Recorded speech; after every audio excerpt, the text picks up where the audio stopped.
sekarang kita akan lihat bagaimana pula protein dikelaskan di dalam classification of protein according to their structure.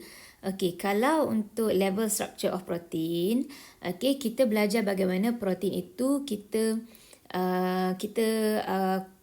kelaskan dia mengikut level structure, mengikut tahap-tahap daripada tahap yang paling ringkas kepada tahap yang paling kompleks. Dan apakah bonds yang maintain the structure kan? Untuk bahagian classification protein ini according to their structure, dan kita boleh kelaskan dia pula kepada simple and conjugated protein. Yang kedua globular protein. Yang ketiga fibrous protein. Bagaimana kita akan lihat cara pengkelasan ini berdasarkan structure ya. Bukan berdasarkan tahap dia daripada ringkas kepada kompleks. Yang pertama untuk conjugated protein. Protein ini dia mempunyai satu kumpulan yang non-protein, yang bukan protein yang digabungkan bersama. Dan kumpulan non-protein ini terdiri daripada kumpulan prostetik. Prostetik group. Sebab apa? Ada non-protein komponen lain yang berada juga pada protein-protein ya. Yang itu kita tak panggil conjugated protein, kita panggil nama lain lah. Untuk prostetic group, dia kata prostetic group ni dia kata ya, conjugated protein are further classified into many group based on the properties of different prostetic group. Maksudnya kalau prostetic group tu sifat dia sedemikian, so kita akan kelaskan protein itu kepada kumpulan prostetic group tersebut. Contohnya macam kalau kita ada protein di mana dia ada lipid. So protein itu kita kenali sebagai lipoprotein. Faham tak? Kalau dia ada kumpulan heme, so protein itu kita akan tulis sebagai protein hemoglobin. Sebab dia ada kumpulan heme ya, sebagai prostetic group. Kumpulan yang which is the non-protein component ya. Lipid pun sama. Non-protein component. Kalau nukleoplazm ni saya rasa saya tak pasti, tapi tak silap saya dia ada nucleic acid lah. So protein itu kita akan kelaskan sebagai conjugated protein. So apa namanya, dia akan jadi nukleoprotein. Boleh faham? Baik. So sekarang kita tengok contoh-contoh ni. Contohnya conjugated protein hemoglobin. Prostetic group di sini, ataupun kita kata non-protein compound ataupun bahan-bahan non-protein yang berada dalam protein tersebut adalah kumpulan heme. Lokasinya adalah erythrocyte dan fungsinya adalah untuk bind dengan oksigen. Yang kedua, mucin. Mucin sebenarnya dia adalah glycoprotein. So protein ini akan combine dengan non-protein iaitu glycogen. Glycogen adalah sejenis prostetic group daripada kumpulan karbohidrat dan komponennya dekat saliva, air liur. Kemudian nukleoprotein, prostetic group, nucleic acid. Location dekat kromosom, ribosom. Kemudian casein, di mana ada kumpulan phosphorus pada protein tersebut ya, phosphoric acid. So ada dalam milk. Dan satu lagi cytochrome oxidase adalah satu non-protein atau prostetic group yang berada pada protein, dan dia akan menjadi enzim lah ya. Untuk electron carrier pathway of cell. Boleh faham? Lagi kita ada myoglobin. Myoglobin terdiri daripada satu polypeptide chain. Kalau dalam level structure dia berada pada tertiary level kan. Tapi kalau kita klasifikasikan dia sebagai conjugated protein, sebab apa? Sebab myoglobin juga ada non-protein group iaitu heme group ya, non-protein ataupun prostetic group, heme group ya. Kedudukan myoglobin adalah dalam muscle.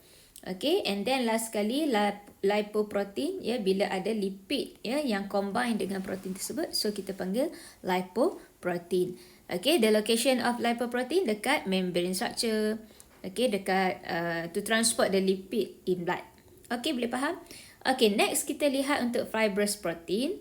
Okay, fibrous protein is a long coiled strand or flat sheet, and most fibrous protein have secondary structure and it is insoluble in water. Yeah, for example, contohnya kat sini, fibrous protein ni dia tak ada extra non-protein molecule macam conjugated protein ya, tapi structure fibrous protein ni dia lebih kepada long coiled strand, flat sheet, dan dia tak larut dalam air.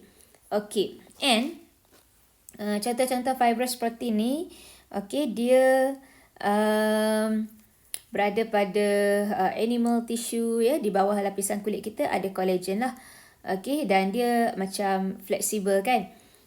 And it is a component of connective tissue between bones, between vertebrate, tendons and cartilage. And how about keratin? Keratin pun sejenis fibrous protein. Daripada secondary level structure protein. So keratin berada kat mana? Skin.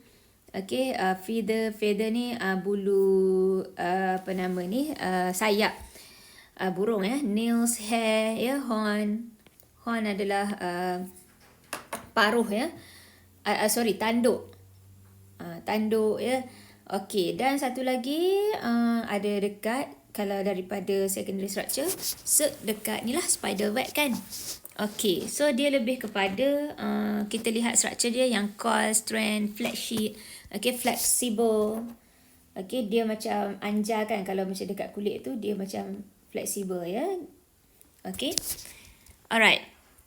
Number 3, more to structure dia macam mana.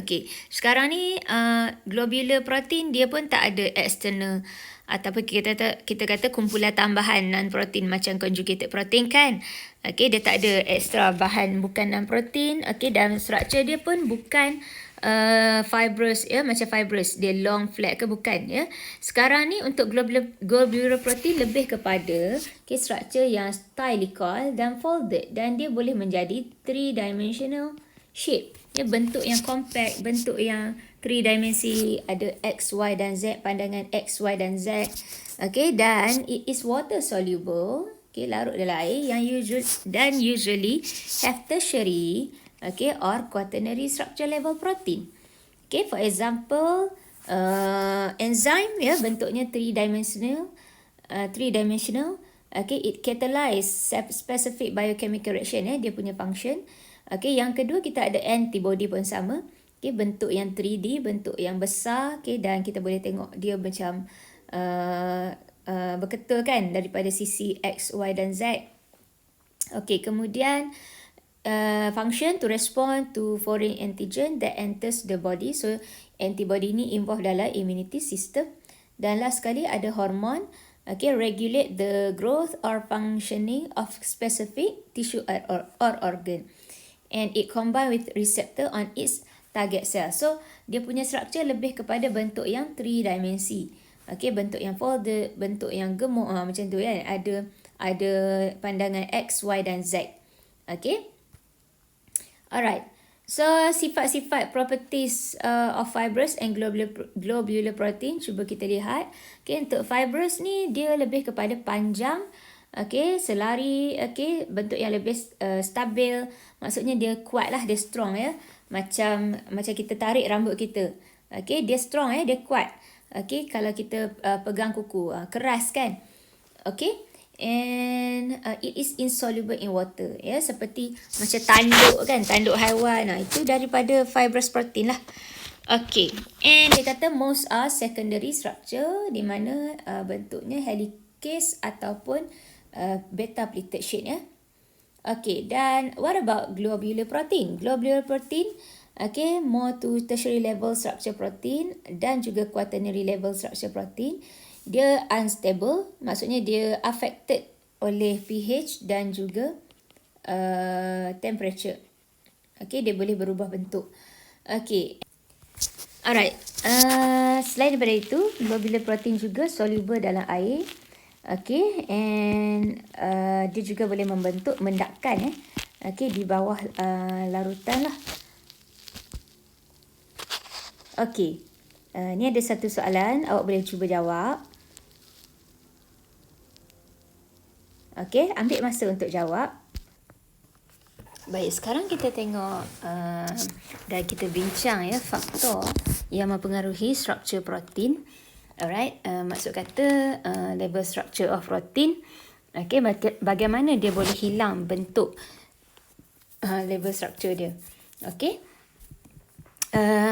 Dan kita lihat ya macam mana boleh hilang level structure tu disebabkan oleh ada kesan yang berlaku kepada ikatan-ikatan ionic bond, hydrophobic interaction, disulfide bridge dan juga van der Waals interaction.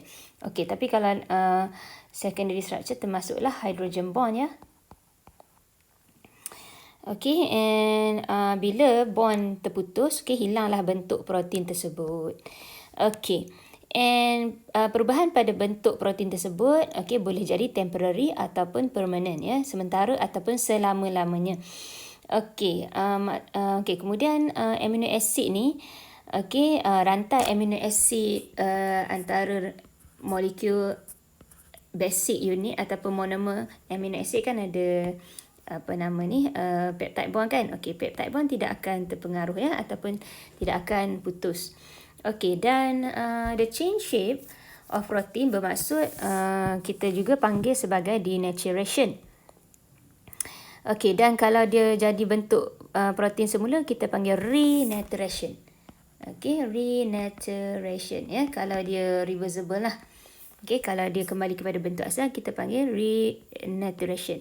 Okey, kemudian molecules protein tersebut akan terurai, unfold dan no longer perform its normal biological formation. Maksudnya dia tidak lagi boleh berfungsi. Contohnya macam bentuk 3 dimension bagi enzim ya, enzim daripada protein. Let's say enzim ada binding site ya, tapak pengaktifan untuk di mana akan berlakunya attachment ataupun pelekatan substrate. Okay, so let's say kalau bentuk enzim ni dah lost its conformation, ya, shape dia pun dah berubah, so active site ni pun akan berubah. So mungkin active site ni jadi bulat ke, ya, so tak sesuai lagi untuk substrate bind to. Okay, alright. Kemudian kita lihat ya faktor affecting tu apa. Okay, yang pertama dari segi pH.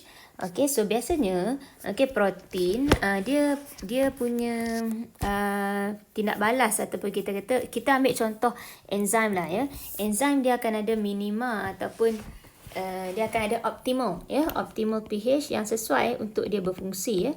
Optimum pH. Okay, so let's say bila kita ubah je enzim tersebut punya pH, sepatutnya for example ya, enzim tersebut ni kata pH 2, pH 7, pH 13. So what happen, contoh enzim renin, pepsin dan trypsin akan work best di dalam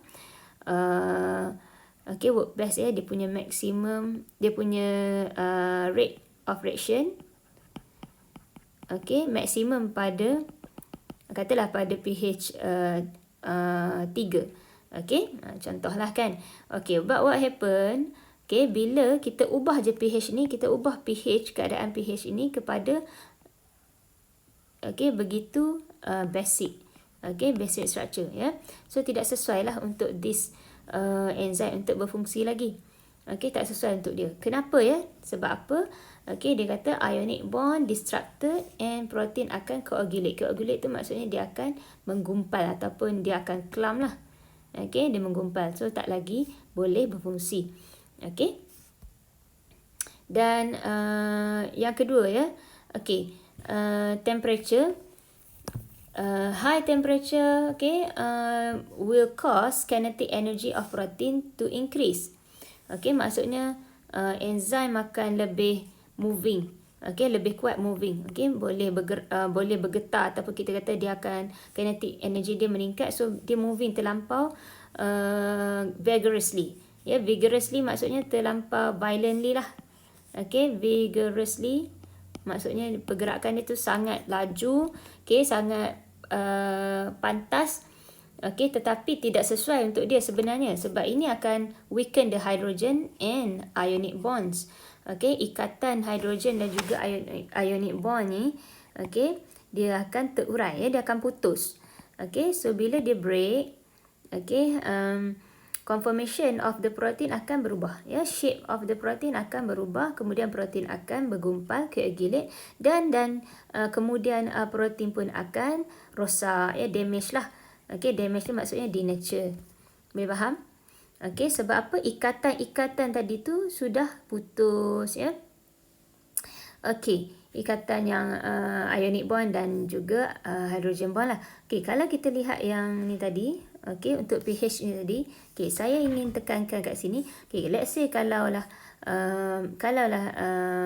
protein tersebut work best di dalam, okey, di dalam sifat yang acidic, dia work best, dia punya highest maximum rate dia dekat acidic region, tapi okey, bila kita letak dalam basic region, okey, kita letak dalam basic region ataupun medium, okey, so dia akan mempengaruhi, okey, kita letak dalam basic medium, so katakanlah dia punya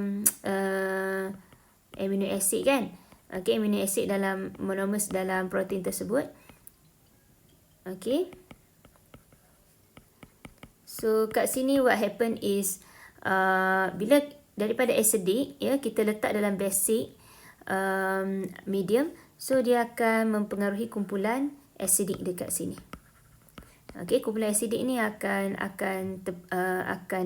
rosak, okey. So sebarang bonds, ataupun dekat R group ni pun sama, mungkin ada yang R group yang ada C double bond OH kan, juga akan terpengaruh lah, akan menyebabkan bond akan putus. Okey, boleh faham? Begitu juga sebaliknya. Alright. So okay, so sometimes protein will spontaneously refold. Okay, so kita panggil renaturation lah. Okay, refold into its original structure and function after denaturation. Okay, kita panggil renaturation. Okay, tapi jarang-jarang berlaku. Okay, kemudian properties of enzyme related to protein structure. Okay, yang ni kita nak fokus kepada enzyme saja sebab enzyme ni begitu popular sebagai protein, Semua enzyme adalah terdiri daripada protein, diperbuat daripada protein. Tapi tak semua protein akan menjadi enzyme. Okay, enzyme are a globular protein.